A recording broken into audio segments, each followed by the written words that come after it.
Hello everyone! So with the release of the Urgent Quest and the stars fell, I decided to make a video talking about the Urgent Quest itself. Now at first I was debating what I wanted to do with this video because I wasn't sure if I wanted a guide or just to give my thoughts on the quest itself when I came to the conclusion that Partisan is broken in this quest.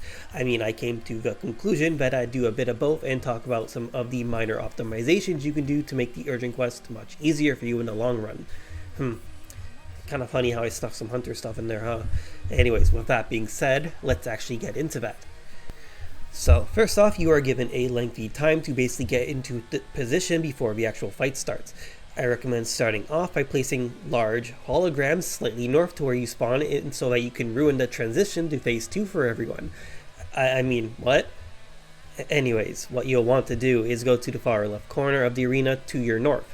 This is where one of these squids, as what I'll call them from here on out, will spawn in. Provided you can hit the enemy at range, you can deal some damage to the squids before they actually start attacking everyone. From here on out, the entire MPA should stick together so the squids both spawn close together when they dive into the arena. It's better to do it this way so that if you have a ranger in the MPA, everyone isn't split off from one another and you can focus on the same squid much easier.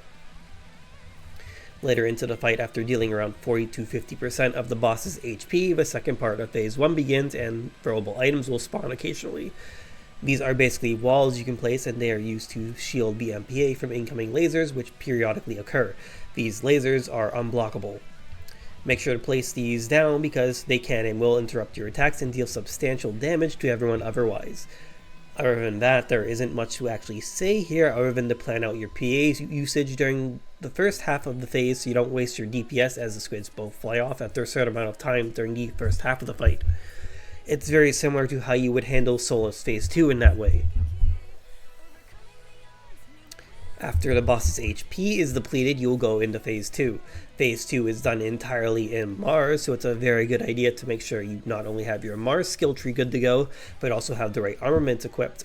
I would strongly recommend Garm and Hydra because this is by far and wide the best setup you can bring to a fight.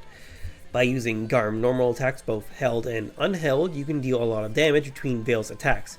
And when you need to dodge an attack, you will want to step counter to activate Hydra's step counters, which are substantially stronger than Garm's weapon action and pretty much anything Hydra or pretty much anything Mars can do. When Vael is down before its break, you can just barely have enough time to fit in a Hydra termination, and when Vael is also broken, you can fit in another Hydra termination and potentially a Garm held weapon action for big damage. I will, however, say to avoid using Scylla and probably Nidhogger because building up stars is next to impossible due to the nature of this fight and how much moving and dodging is actually required, and Nidhogger isn't exactly strong compared to Garm and Hydra, so there's that. Other than that, there isn't much to say. After Vael does take a certain amount of damage, a chase scene occurs where you will have to chase after Vael and dodge a bunch of projectiles. You basically rinse and repeat until Vael is low in HP. From here, Vael will do a loop of making you chase after it and nuking the players with unblockable AoEs. You simply need to damage Vael enough to the point where phase 3's transition begins. I am just struggling to talk in this video, During the phase 3 transition, it is very simple provided you are using Hydra. You simply need to shoot all the targets with Hydra's normal attacks. Provided you have enhanced normals still from using Hydra termination, those are a good thing to use now. It should be noted this DPS check is extremely easy even when solo as the stakes do not have a lot of HP. It takes roughly 2 to 3 Hydra normal attacks to destroy a single stake, as I will just call them. It takes even less if you have an enhanced Hydra normal, and if you rotate between using the Hydra normals and tapping the Hydra weapon action, you will get your sped up normal attacks, which will again make taking out the stakes much faster. Using Hydra normals and gap closing with Garm's PA or lock-on jump is all you need here. I've seen people complain this is an unfair DPS check, and it really isn't as long as you use Hydra normal attacks. After this, the final phase truly begins and Vael will start by placing an orb on the field. You need to break this orb and then another orb will also break once that one is destroyed.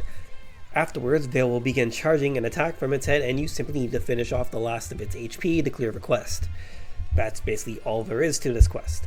It's primarily a Mars fight, so now that I've talked about how to go about this quest itself, let's talk about how I actually feel about this quest, though there really isn't much for me to actually say. It's overall an okay Urgent Quest. From a visual and cinematic perspective, it's in my eyes a really cool fight. It's not particularly difficult, as it's of course an Urgent Quest, so it's casual content. And while I wasn't a big fan of the Mars phase at first, it's kinda sorta grown on me.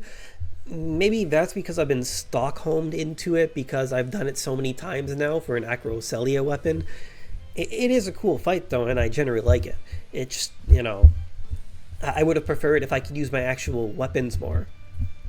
I can't wait to see how major fights will be going forward, of course, provided there will be more later down the line, and I think Vael is a good sign of this. Other than that, there really isn't a whole lot to say. The Acrocelio grind obviously isn't very kind at the moment. I'm making this video because it's Vael only as its source of Evoluvote 3. But I'm sure when the seal comes out later this month, it'll drop them too. Surely, right? So yeah, with that said, that's all you need to know about Vael and the Urgent Quest itself. Thank you for watching, and I'll see you in the next video.